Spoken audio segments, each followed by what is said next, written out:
I forgot to turn up everyone's audio. Oh no! So now the stream can probably actually hear you all. So why don't we do these introductions again? Oh, the fun never ends. So we'll start with you, Batici. Okay.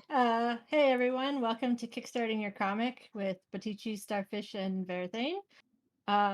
We're all veterans of, I guess you could say veterans of the Kickstarting thing.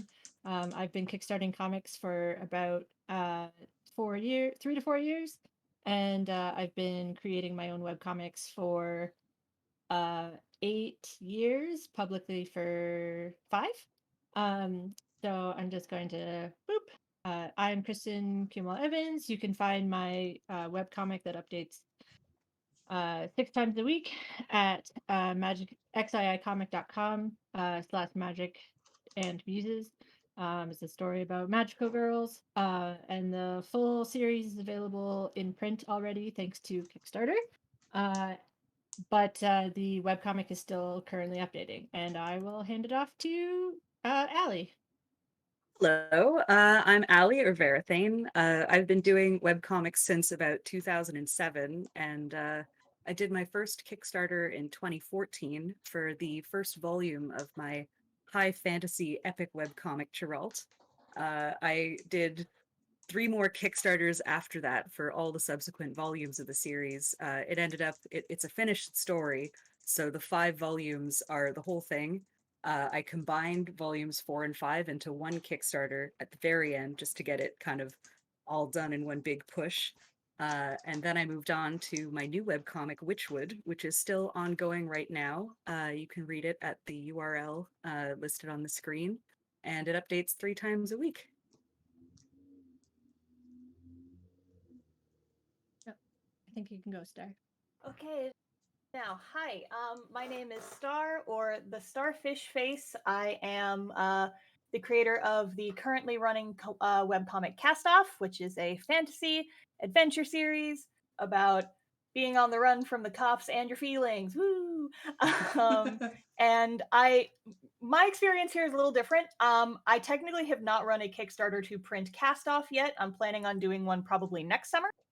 But I did Baby's first Kickstarter for my first web comic all the way back in 2012, which I'll be talking about a little bit. And then more recently, like last month, I wrapped on the Kickstarter for my how-to web comic book, which is extremely recent, like just finished up, and that is Your Guide to How to Make a Web Comic. And I'll talk about that a little bit more later, but it's basically what it says on the tin. I wrote a book about making comics because I've been doing it for a bit. Woo. Woo! All right, so I think we're gonna go to our first slide. There's a bit of a lag, but so part one: research. And why did you guys kickstart your projects? I decided to kickstart because I had gotten to a point with my first webcomic where it had been going for a while, and I was like Kickstarter at the time was just starting to get big.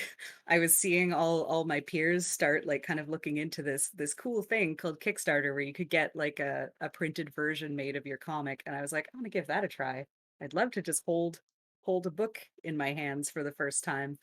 And at the time, I wasn't really sure, like, whether I had enough of an audience to kind of support a venture like that. But the nice thing about Kickstarter is that it lets you kind of find that out by jumping into it. So I just kind of set up a campaign. I researched the minimum possible like goal that I would need to make and just sort of jumped in and had a ton of fun. And so now I'm just going to keep probably just going to keep doing them. It's a great tool for comic creators. For Yeah. me, it was really just simple. Want to make book, need money to make book. So for my first one, like I said, very first Kickstarter I did, don't even remember how I first heard of Kickstarter. It was all the way back in like 2012. I was checking the dates earlier today. And I was just like, I want to make like 50 books and just print like my first couple of chapters so I can like give them to relatives and maybe sell them at anime conventions, which I never ended up doing because I stopped doing anime cons like not long after that. But I was just like, yeah, I'm a college student. I don't have a lot of money. I need like $300 to get these books printed.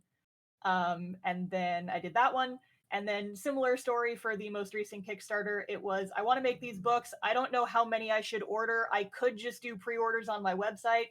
But also I've heard that like Kickstarter is kind of a good marketing strategy because a lot of people will just find your project from it being on Kickstarter. And while that's not something to like rely upon entirely, it's also just kind of a good way to be like, hey, look at this thing I'm making. People who are interested in backing Kickstarter projects, wink. Yeah, I actually think I kind of went the same method as you. Is I have finished material, uh, but I don't know who wants to buy it. So it was very much a just moving forward, and Kickstarter was like one of the most accessible ways to do that. So we have talked a bit about gauging an audience size. I know that Kickstarters are one of the good things between either being a successful or unsuccessful campaign will actually give you numbers. Is there anything you guys want to add to that?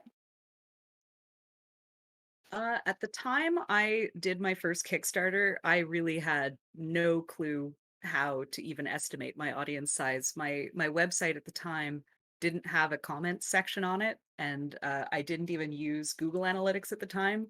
I recommend using Google Analytics or some sort of tracking thing. Not to like get too obsessive about it, but just to have something to look at when you're like, how many people are actually looking at this website that I make? But I wasn't even using that at the time, so I was just kind of going off this vague idea that I could probably I could probably count on enough people who want to buy it to print 50 copies.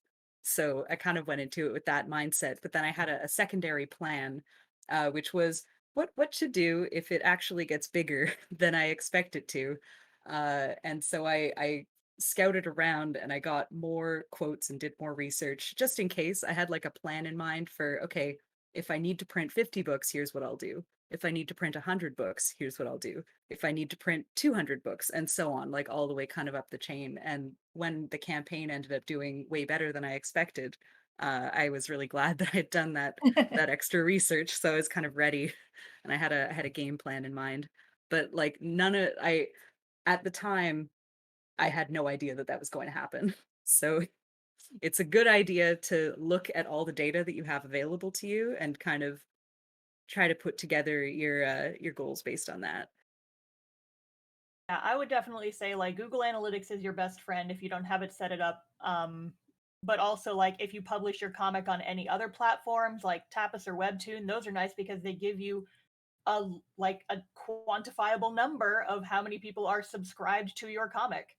So that's kind of a good way to start. I also in the past have also done like interest checks on my webcomic. Just like I'll post a poll for like a month, be like, hey, if I was going to do this, would you guys be interested? And just like have it in the description under the comic page for like a month and just see how many people respond to it, to see how many people you could conceivably get, test the waters, and plan small.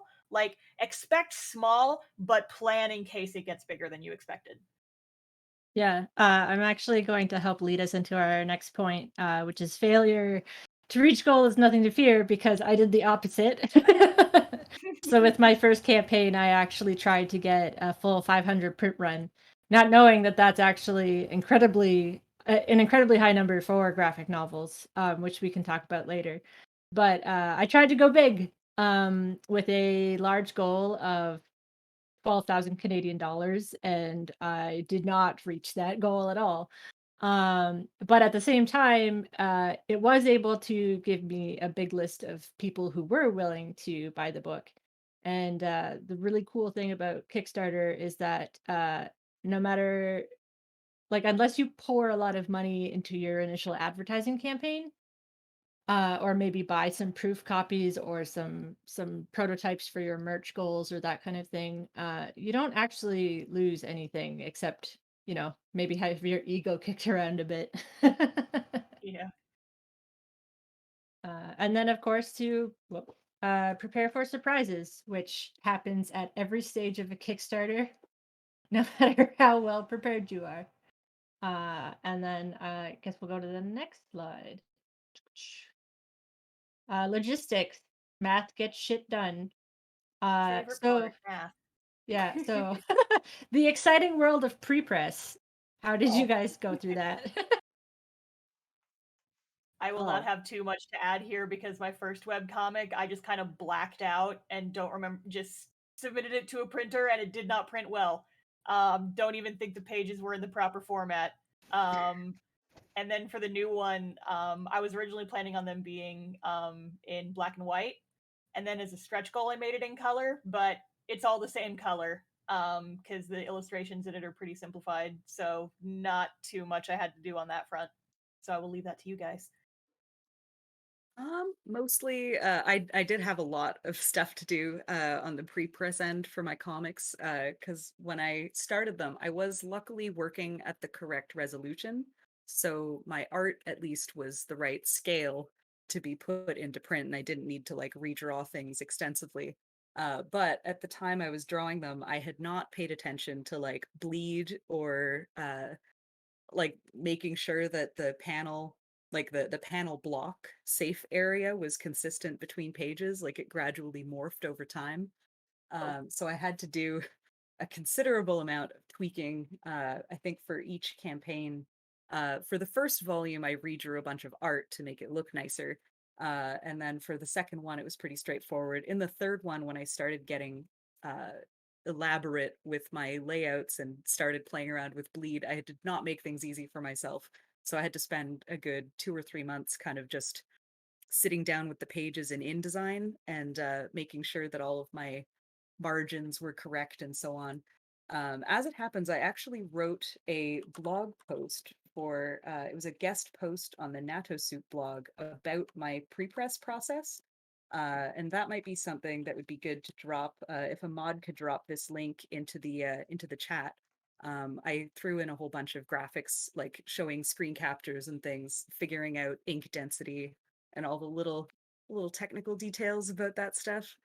Um, it does take a while. It's worth finishing that process before you launch a campaign, just because if it turns out to be more work than you expect, it's good to get that kind of out of the way so you don't end up with a big delay on the distribution side once the campaign is wrapped and all the backers are like, "Where's the book? Where's the book?" yeah, I remember doing some of those pages with you, and that was that was fun. So much work Oh yeah, because I think we I got Batici to do some. because I had to upgrade a lot of the fonts and stuff. Ooh, Um, it's a lot. yeah, teamwork makes the Ooh. dream work. Oh yeah. So oh, sorry, go ahead, Rennie. The other thing that you can do with pre-press is on the two Kickstarters that I ran. Uh, I don't get pre-press at all. It's not my strong suit. But I have a friend who does, so we commissioned them and rolled that cost into the Kickstarter funding goal. there you go. Yeah, Yes. so So don't be network. afraid to hire parts out like that. Yeah, The very no, least, just get friends to look over your book, like once it's laid out and catch typos and little things like that. Oh, A second absolutely. pair of eyes or third or fourth really helps. yeah. Um, Yeah, definitely extra eyeballs. I will say that having to do pre-pressed is I had the right DPI for 12 and I had a decent enough size, which was I think 7 by 10 inches or something, and I ended up printing smaller. So I actually did have to adjust quite a few pages. So now instead of the regular I think it's like a quarter of an inch bleed, I actually do a full like inch bleed around the outside just in case I decide to change the printing layout layer later. So I still have dreams of printing a large omnibus. So that's been my new upgrade is larger bleed size because they are a headache. But a nice and small, easy solution is the Adobe Content Aware if you have Photoshop. So now they have an AI method of like filling in bleed. So heads up. Only ever heard of that used for memes.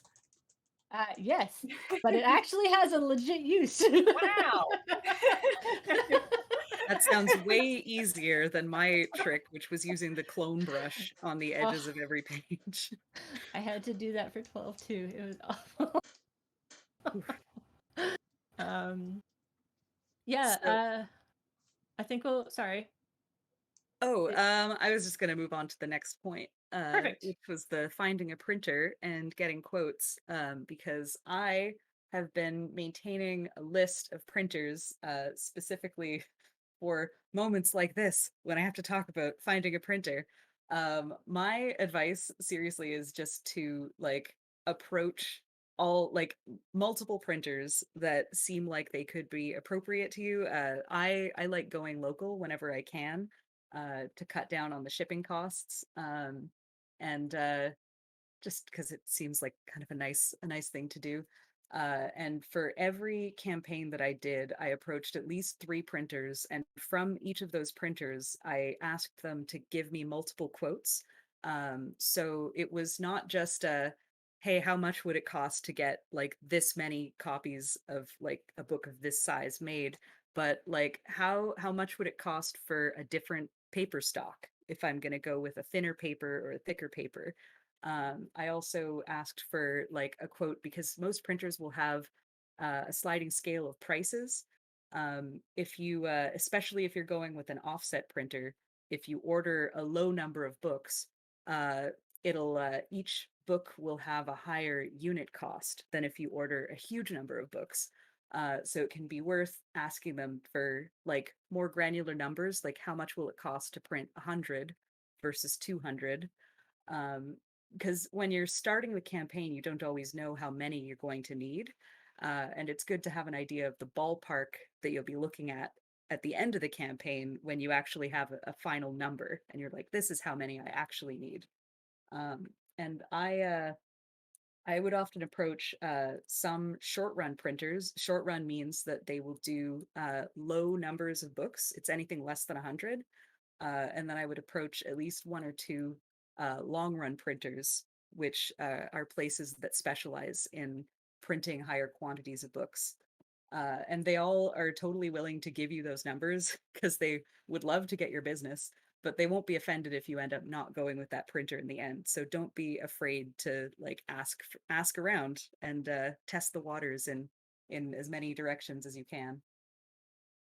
My favorite is when printers have like a free auto quote thing just on their website where you can just like punch in the numbers and like what specs you want and it just it's just a bot that tells you. That's my favorite. It's so good. I wish they all Anxiety did that. savers.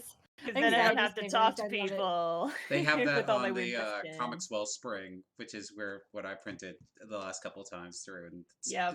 it's great for calculating Kickstarter numbers. Yeah, Mixam has it too, which is what I used for the How to Webcomic Kickstarter. I actually went with Rapido, which is in Montreal, because I too like to do local printing. Because leading into another topic is I realized that customs can vary wildly between how you import things, and if you're doing something like Print Ninja, which is printing out of China or some parts of the U.S., I'm not entirely sure, but you might actually have quite a few months waiting for your books to just go across the ocean, which I don't think a lot of people have in mind. So if you want something that's faster, like definitely look at local if it might be a little more expensive, but you might end up losing the money you saved through custom fees alone. Yeah. Customs or shipping, depending on how many you're getting. Yeah. So try to keep that in mind. I liked the Montreal. I did try to go to a place in Toronto, but they had very poor customer service. Whereas at least Montreal was a drive away, so if something really bad happened, I could literally just drive my car to Montreal and fill all the books into the Don't make me into my come over van. there. I'll do it. Yeah, so after you have your book, nice, or at least a prototype or an idea of the actual book that you're going to print, how do you choose your cover price? So with this one, there is a what to call it, like common sense. There's like a rule of thumb that I see around in like in the comics industry, which is that like your cover price should never be less than 2 times the cost of making it. Or ideally it would be like 3 times the cost of making it. So if each copy of your book is costing you $5 to print, your cover price should be at least $15 minimum. And that number was set down because in the uh, big mainstream world of book printing, when you put a book in a bookstore, the bookstore will take a cut of the cover price, and that cut is usually around 40. I think some, depending on the deals that they get, some publishers will have deals where the cut is like as low as 30%. But for like indie publishers or like solo creators, if you're putting your book in a store on like consignment or something, they'll usually want like a 45 to 50% cut of the cover price.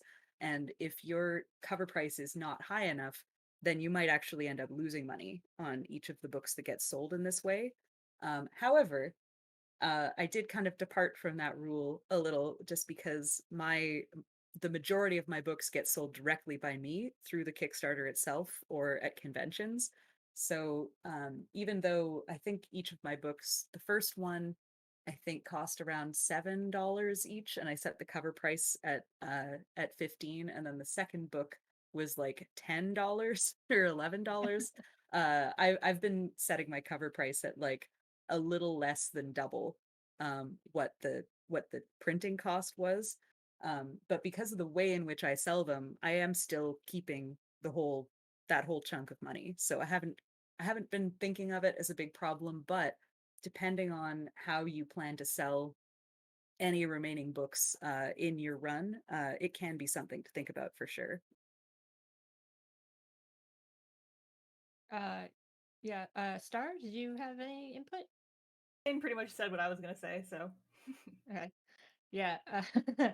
Uh, so I also want to put it out there that comic books, especially, have a much larger printing cost than regular books. That can vary widely between full color and spot color and grayscale and black and white. And there is a difference between grayscale and black and white. So, and it kind of depends on the printer too. Offset printing, like Thane mentioned, and digital printing as well. I go through a digital printer with Rapido, and they do full color. And my books are 350 pages, but I still have to pay $20 per book, which is why they're Woof. $40.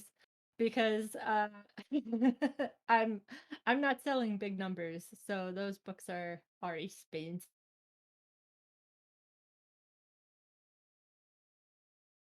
Yeah, that's the thing with Hey, I oh, think the next one is customs and. Oh, no, go ahead. oh, sorry, I think there was some weird audio lag. I was just gonna say that I don't know if I specifically covered it before, but digital printers and print on demand printers, they operate in a sort of different way where each book will cost the same amount to print. So you can get away with printing very low, like 50 copies of something, and all 50 of those will cost the same. And if you order another 50, it'll also cost the exact same. If you scale up that order, uh, the cover price per book or the cost per unit that the printer is charging you will not change, which is the advantage of an offset printer. As soon as you start looking at a bigger number, you can reduce that. But the offset printer has a huge setup cost. So it's not really worth going to an offset printer for anything less than usually 100 to 200 copies. But anything over that, it's good to look into these places. Yeah, That's all. mine is a digital printer, but they still do scaling. Um, so if you can get a larger bulk purchase for your Kickstarter, like say like you technically only fund 170 copies, just maybe bite the bullet a little bit and get 200 copies, because then you do have extra to spend. And usually hitting that 200 limit over 100 limit will actually reduce the cost by a little bit. The irony being that if you already have a lot of money, it is much cheaper to buy a lot of books. So like keep that in mind when you if you overfund, because sometimes that can give you a little more stock that your backers have paid for.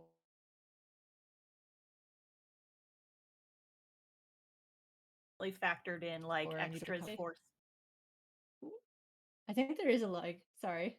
Yeah, there's like an audio lag or something, but yeah, I was just gonna say that factoring in like having extras to sell at conventions can help you get like those slightly bigger numbers. Yeah. And then you can still sell those books and you don't have to pay more for them because they've already been paid for. Woo!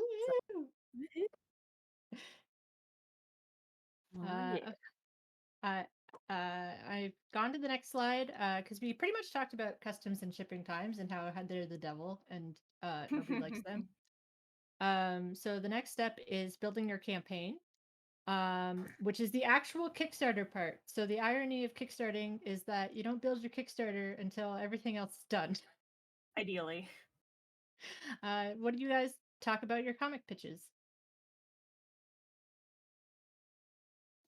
My comic pitch was a variation on the like synopsis of my comic that I had already put on my about page. I just kind of took that and tried to cut it down, massage it a little bit into something that sounded a little more punchy, with the assumption that the people who I was trying to reach with that pitch are people who have never even heard of my comic before, and they need like the briefest and most I don't know, engaging sounding pitch that I could make.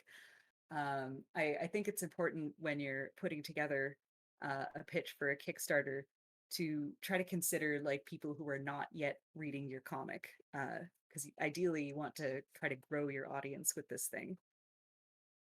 Yeah, because like Kickstarter's gonna kind of sort of give you some promotion on that front because they want you to succeed. And so you take advantage of that. If you are running a Kickstarter for a webcomic, there is no reason to not include where you can read the comic for free on there. Because ideally, you should already have the comic at a stage where it's ready to be printed and not kickstarting for a comic that has not been made yet. I think we're going to talk about that more later, but I see that a lot. Yeah, I mean, I do think there's two branches, which is the webcomic side where you create your full project to some capacity and then go to print after you've developed an audience. But there is an independent comic side which doesn't go that route, and instead they decide to pitch at Kickstarter um, with a good chunk of pages already done, and the artists that are involved and that kind of thing. Unfortunately, though, there is sometimes problems that ensue with those kinds of projects because the work isn't done. Especially if there's like a team that hasn't worked together before, it's very common to run into like scheduling conflicts and that kind of thing. So a comic pitch should, be simple: where your comic is, what it's about. Please don't worry about like minor spoilers, like what actually happens in the comic, because people want to know like what kind of drama is involved. And then as for that, I think we're going to move on to building tiers and rewards. The fun stuff. I in my opinion, the rewards and tier structure should always be like fairly simple, at least to start with. It's a good idea to have obviously the book. You should have a tier for just the book kind of on its own with no extra frills attached. And then ideally also a digital tier for the ebook version. Digital tiers are great because they don't require much of you once the campaign is fulfilled. You don't need to ship anything. You just write it in there, and then once it's gone through, you just send a message to everybody with the PDF, and that's done. You don't have to worry Yep. about those backers anymore. Yep. Um, And you have to make the then PDF to get the comic printed anyway, so it's not like it's that much extra work. Yeah, it's right there. It's ready. And then maybe like one or two other tiers with some prints, or something like something fun, added Something on light. to the book. Yes, something light and fun. Paper goods. Literally physically light. Stickers are awesome. Prints that are the same size as the dimensions of the book, so you could just kind of slip them in the packaging. You don't need to have a second size of envelope. So good. Yeah. Bookmarks. Yes. Yeah. My one thing I would recommend, hashtag learn from my mistakes, don't do any physical tiers that do not include your book. I remember my first Kickstarter, I had a set of art cards that were like $5, and this was before Kickstarter wrapped shipping into the cost of the tier. Or rather, like, it was before they had an option to like add shipping to a pledge, like on automatically. And so I ended up spending $10 to send somebody their rewards because somebody ordered the art cards in Australia. And I was like, okay, this literally lost me money. Yeah. No. And now looking back on it, I realize I totally just could have like stuck those in a stamped envelope and not paid for all like the tracking and whatnot, but it was 10 years ago. The joy of Whatever. Lessons. It's the joy of Kickstarter. You learn something new every time you do one. You learn something new every time. The pain is real. Yeah. But yeah, digital rewards are your best friend because they are easy, they cost you nothing, and fulfillment is just you send people an email. It is the easiest. Highly recommend digital rewards. And then nothing smaller than your book as far as physical goes. Yep. Yeah, I would also recommend probably sticking to a small number of tiers. Something like 3 to 7 is usually pretty good before people have to start scrolling all the way down to the bottom of the page. Um, so I mean, this can vary between people, and it'll depend on stretch goals and that kind of stuff. But honestly, like just being able to know like the book, uh, maybe something that's cheap, like prints, and then digital rewards, and then something that has everything combined. Because some people like buying bundles. I know personally in my experience, once I started having enough supplies to have bundles, that's when stuff really started to move. Because if somebody's in Australia paying like $40 or $50 for shipping, because my books are fat, they would much rather pay $50 on a bundle where they get everything with them, even if it's like a $200 cost. But because they're kind of trying to make up for the high cost of shipping. I know it happens to me just being in Canada, and like just trying to get something across the border that's like a 2-hour drive from the United States is already a $20 fee. So it's, if I'm spending uh, $20 for shipping, I'm probably going to spend like 40 or 60 or $100 on a Kickstarter tier just because of that shipping. Yeah, for sure. Uh, on the comment about the tier structure being small, something that Kickstarter has done to make that a lot easier more recently is that they have implemented a function for letting backers put in add-ons to their pledges. They didn't have this at the time I was running my campaign for the final 2 volumes of a 5-book set, and I had to make a decision at a certain point about how to structure the tiers at the time. And what I ended up deciding to do was I didn't want to have like, here's a tier for volume 1 and 4 and 5. Here's a tier for 4 and 5. Do you want 3, 4, and 5? Do you want 2, 4, and 5? 2, 3, 4, 5? One. I decided not to let any of those crazy combinations get in there because I would be going crazy adding tiers for every possible combo. So I just stuck with a bundle of all 5 and then one tier that would be the 2 new books. And then I had backers message me and add a little bit of money to their tier manually and tell me what they wanted so that I could add it when I got to the distribution point. But now Kickstarter put in a function that lets them actually just do that on their own, and it'll be tracked properly in the back end and everything. So I think that's great, and anybody doing a Kickstarter nowadays should definitely take advantage of that. Yeah, no, Kickstarter is great. Star?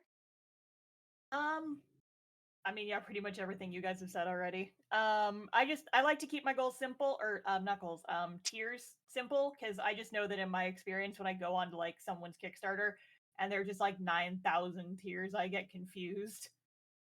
Mm-hmm. And so I like to just keep it simple, assume that I'm stupid, and I can just make it easy to look at and not too complicated. And I will thank you for it. Uh, I do want to move over to taxes in Kickstarter. Because as we've discussed, shipping is now included with your Kickstarter, so it actually goes towards the end goal, which is very helpful. Although I have heard some rumors about people charging shipping after their Kickstarters are finished, which Heard of that, and I'm very interested because shipping is one of those complicated things that can change. yeah, Weird. yeah. And I don't. Whoop, sorry. I was just gonna say, like, I don't. I know we're running out of time, but I do want to say that Kickstarters are taxed. They are taxed. You have to give money over to the government and claim that money because it's considered income. And if you don't, you're committing tax fraud. So please be aware of the tax rate in your country and to know how much you have to pay um, because of your income. Kickstarters can vary wildly in the amount of money that you receive, but they are all individually taxed. And some people don't realize this. So even though there's a 10% fee that Kickstarter takes off the top, there's also the fact that you do actually have to reimburse your government actually after running one. And that tax rate can change based on what state or province you're in. If you're in the United States and Canada, for instance, I know the state taxes for say New York State, you have to make over $2,000 on the campaign or whatever in order for it to be taxable on the state level. Whereas in the state of Massachusetts, it's $600 is the minimum. So it's something to definitely pay attention to. And when you're calculating your goal, make sure you count that in fact as a factor, so that you're not stuck with a possible giant income tax at when come tax time in April. So the tax laws are something that's going to change in every region, but it's not quite as scary as it sounds because in most regions the part of it that you'll actually be taxed on is like the profit that's left at the end of it. Yes. And this can get complicated if you do your campaign and then you fulfill the campaign in the next tax year, which is Yeah. why I would recommend not running a fall campaign. Like, if you can do it, try to make sure that you've printed all your books and mailed all your books in the same tax year as the point that you that you ran the campaign, because whatever's left at the end is the actual income that you'll be taxed on. And it'll look like a ton of money if you run the campaign in December and you get all the money, and then it's just sitting there, and then all the expenses come in the next year. But if it all happens at once, you can cut down on that trouble a lot. Yeah, and Don't as run a someone Christmas who Kickstarter. just literally did that too, with an end of the year Kickstarter last year, um, there's definitely ways around it, but it's more complicated, and I definitely recommend talking to a tax professional.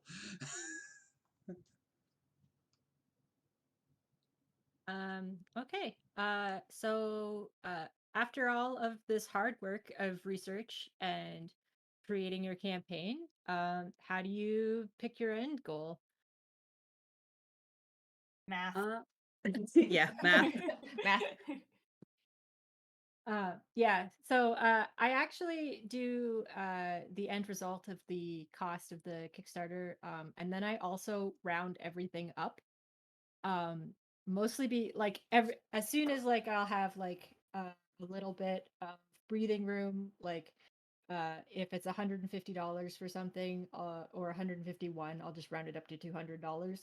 That might sound like a lot, but honestly, in my experience running several Kickstarters, that extra buffer money gets eaten up incredibly quickly. Oh yeah. You all want to make sure you have an emergency fund because Murphy's Law, stuff can and will go wrong. Yes. There is money to fix. Yeah. I feel like we've all probably seen those pie charts on campaigns that show the breakdown of here's how much is going into shipping and here's how much is going into printing. Usually I see in the advice columns that I've read, it usually says that it'll be about 30 to 40% required for shipping um, of whatever your total is. So take your number for like the number of books that you need and how many backers that's going to add up to. It's a lot of math. Yeah.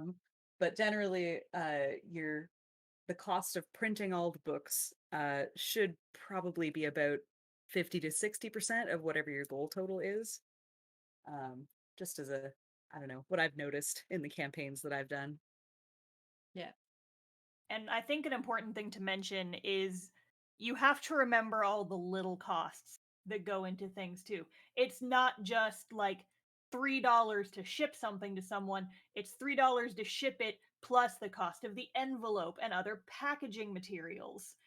And just, I feel like people underestimate the little costs, but those add up and they can be a big part of your total. And you have to think about that kind of stuff when you're figuring out your goals.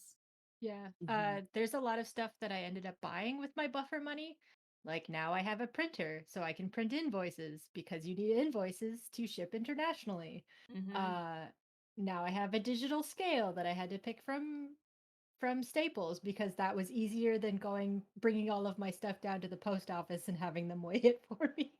Yeah. Um, I run an online store. I would highly recommend like getting yourself a digital print or like a laser, not a laser, like a thermal printer if you're going to be printing a lot. If you can, but if not, just like printing the labels yourself. Don't bring in 100 boxes to the post office, people. They will be so upset with you. Just print the labels at home and then go drop them off. It's a lot easier. Mm. There's a lot of services online that let you do that. Pirate Ship is one, but there's others. Chit Chats is one for Canada Yeah. specifically. they are a lifesaver. And then for stretch goals, my basic advice about stretch goals is don't make your stretch goals be the cost of said stretch goals. For instance, if you're going to add stickers to something, you can have like an extra $2,000 go on your stretch goal. That does not mean those stickers need to cost $2,000. It's That very is hard to get stickers that cost $2,000. You're buying a lot of stickers. That's a lot of stickers. Where are you going to put all And those? they're made of gold and hollow foil. Yeah. Wallpaper. So if you're a backer and you see that, we're not trying to gyp you, but it does add extra like buffer money to help protect us in our adventures in Kickstarter hell. The way I Diamond see stretch encrusted goals, it's stickers. I don't think stretch goals are so much about like I need to raise the funds to produce this extra thing. It's more of like a little celebration, like, oh, we hit this. Great. Yeah. I'm gonna throw this in as well as a fun little thing for you guys. Yeah. And Just little like some things. little goodies as opposed to more things that you are like adding more goals onto your Kickstarter. Yeah, because all of that background work adds up fast. The stretch goals thing actually ties into something which I feel like we should probably go to the next slide pretty quickly because we're running low on time. But the stretch goals are great as advertisement, which is the most important thing during the campaign itself. You can use like little milestones like that as kind of triggers to like throw out a new round of tweets or Tumblr posts or wherever you're talking about your Kickstarter campaign, which you should be talking about it absolutely everywhere that you have Yes. while it's going on. Just Um, in general, if you are going to be running a Kickstarter, be prepared to spend a whole month screeching incessantly and just get Yes. comfortable with that idea because otherwise people will not know that you're doing it and they won't give you their money. Yes. And then you'll hear a week later, you did a Kickstarter? I missed it. I had no And you'll be like, idea. ah! you will find out that no one hears about your Kickstarter until after it's over. Yep, Mhm. every time. No matter how much you scream. One thing I Um, would suggest as far as like advertising is schedule some stuff in advance. yes. There are social media schedulers I use later, but there's also other ones. Before you even start your campaign, like if you know the starting date and you know the ending date, you can pre-schedule like 2 weeks left, 1 week left, 24 hours left, like tweets and Insta posts and stuff like that. You can schedule those out well in advance, and then you can focus your time on like milestones and not have to think about screeching quite so much during the actual campaign. Kind of take some of the pressure off. That's what I did. Yep. Yeah, for sure. There Uh, should be at least one post going up on like each of your platforms, probably per day for the Yeah. duration of the campaign. yeah, at least once per day. Some people do it multiple times per day just to get around time zones, which is another thing people don't think about because uh I had people that read like in Australia that wanted to buy my book, but we are never on the same time zone when I'm yelling about my Kickstarter. So that's very important. I know we're running out of time, so I'm just gonna jump to like patterns because it kind of rolls into advertising as well. Um, between the first 3 days and the last 3 days. Yep. Those will always be the biggest pushes, and basically every single Kickstarter campaign will have a pattern that looks kind of like this, where it's steep at the beginning and steep at the end, and then a little flatter in the middle. Eh. Yeah. It could feel very bad while you're in that middle section, and you just had that huge push in the first few days, and now it's like, nobody's It just coming peters anymore. out. But it's normal. It literally happens to every campaign, so Mhm. just gotta ride it out. It's what fear of missing out, FOMO. That's what the abbreviation is. But people get excited at the end because they're like, "Oh wait, it's ending!" And people by nature are procrastinators when it comes to giving you their money. Yeah. I feel like I'm Mm. talking about money a lot, but it's a Kickstarter panel, so you Yeah. know. Or people have to like take time to save up because they just found out about it. Yeah. A way you can get around that too is Kickstarter now has pre-launch pages. Hmm. So you can actually have like a ready link for your press release, anything like your scheduled tweets. You can have a link that goes right there. It lets your followers get an email right off the bat. Uh, Oh yeah, and people can like subscribe to it so they'll get a notification when the campaign goes live. yeah. Yeah. That's a Because the new thing is, feature. you cannot rely on social media, what with the algorithms and whatnot. There is no guarantee that everyone who wants to see your stuff is going to see it. So if you can have an opportunity to get in their inbox, have something straight from Kickstarter sent to them, then get on it. Mailing lists. Yes, I just looked at the chat. If you have set up a mailing list, like if you make stuff online, make a mailing list like right now. Don't rely on social media. People don't look at it anymore. Kickstarter actually kind of has its own mailing list feature in its Yeah. back end, which is very, very useful. Yes. Because you can even see where people are coming in to buy your books from, and most of them are emails, which is great. There is a actually that is something that that is worth noting, which is that whenever you run a Kickstarter campaign, all the people who backed it uh, will receive emails whenever you post an update. So those are kind of now also a little part of your mailing list. So if you run a new campaign, it's a good idea to drop a little update on your previous campaigns to say, "Hey, I'm doing another one, by the way." And Well, all those people who already are interested in the stuff that you're doing are going to get a little notification about it, and they might swing by. It yeah, sounds like a pyramid scheme, but it's not. Kickstarter actually does that now for you, which I found out recently. So, Ooh. yeah, every time Iron Circus goes up with a new Kickstarter campaign, it just automatically lets me know that this person is running another campaign and if I'm interested. Oh, And that's I think it changes depending on how close it was to the last campaign you did. So like if you're backing comics specifically, it's more likely to be like, oh, you backed comics, they have another comic project. But if they change it, then it'll just be they're running a new project. mm, yeah, for Also, sure.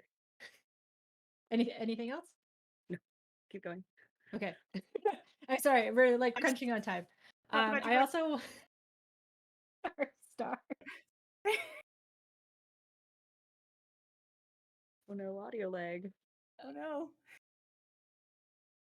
Okay, one thing I do want to mention, I had a little chart for this, which I was going to throw into the slideshow, but I think it got dropped. Is that you can actually get like a considerable amount of backers just from within Kickstarter itself. On most of my campaigns, it was between like 30 and like 45 to 50% of my backers actually found my campaigns through Kickstarter's own internal searches and things like their webcomics discovery pages and stuff like that. Which I really think does illustrate the value of making sure your page presentation is as friendly to newcomers as possible, because you can find a lot of people that way. Of the remaining, the people who came in from outside, a lot of them were coming from my website, obviously, but then there were a fair chunk from social media. Twitter actually is it's still a pretty good driver of pledges. Tumblr and Facebook are not that good. Facebook was great when I ran a campaign in 2014, but they are like non-existent anymore now. And then there's also, just people tell the people that you know about it, like your friends and family and stuff. That also is very helpful. On the topic of campaigns kind of growing, because as you do campaigns, your mailing list kind of grows as people start. You'll always get like newcomers that don't find your project until you're kickstarting volume 2. So I did want to talk a bit about failing at running an unsuccessful Kickstarter, because I have.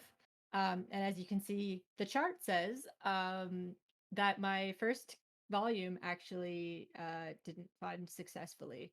That was because my goal was way too high. I overestimated everything. And my tiers were confusing. So it was basically a big list of everything that we've been talking about not doing. But when I returned to Kickstarter with Volume 2, I was actually able to successfully kickstart that one all the way to the end. And then, of course, I was able, the last campaign that I did was actually very successful. So even if you fail, please know it's not the end of the world. Kickstarter actually is really good about not hurting you financially for not making it.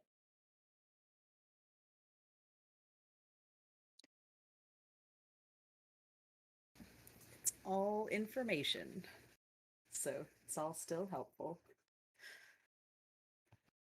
I think we've hit the end of the slideshow. I don't know if we have time for anything else. Or, Yeah, I think there's like one more slide that's just talking about like fulfillment. Yeah. Oh, right. Oh my gosh, that's right. Fulfillment. Ship people things. Go. Yeah. Prepare for a lot more surprises. Oh yeah. The shipping rates will usually increase once a year. So especially if you're running a campaign in the fall and you're planning to like fulfill it in January or March, like research what the shipping rates will be in the future instead of just looking up what they are right now. Hopefully, like it helps if you keep those timeframes as close together as possible. So once the campaign is finished, ideally you should be ready to start shipping within 2 months or so for Also, best results. yeah, I also recommend shipping everything at once if you can, because sending out a bunch of small packages over a year adds up more quickly than if you just wait to ship them all at the end of the year. I know some people might not have room in their homes, but it'll save you just a lot of extra time and money if you just wait a little bit and make sure they are all the same kind of thing. You got to make sure that you're going to a service that's able to handle that, though. So, like, rolling up to your local post office with 200 packages might be a little Yeah. not great. You might get the death glare. Yeah, like reach out beforehand. There might be like some service in the area, or your post office might have some sort of special accommodations that they can put you through. I haven't done that, but for Canada specifically, especially in Toronto, which is where I live, there's a service called Chit Chats, which is really useful. They can get like lower rates on shipping internationally, especially to the US. And they do have the infrastructure to take, like, if I show up with like 200 packages, they'll be like, sure thing, and just start sending them out. I know my local post office is Can Post, so sometimes I have to ship through them. And the first time I did it, I ended up just bringing all my packages in, and then after the line behind me got big enough, I would just pay for that and go to the back of the line, and then wait to come back to the front of the line and walk around. Oh boy. Just like ready for round 7. Yeah. Hmm. Now they take me in the back. Just drop them. But now, Yeah. but chats is very easy. I'm not sure if if the US has a. I mean, I guess you guys have media mail. Yeah, media mail is very common for that and to help save, and especially if you use like stamps.com or something like that,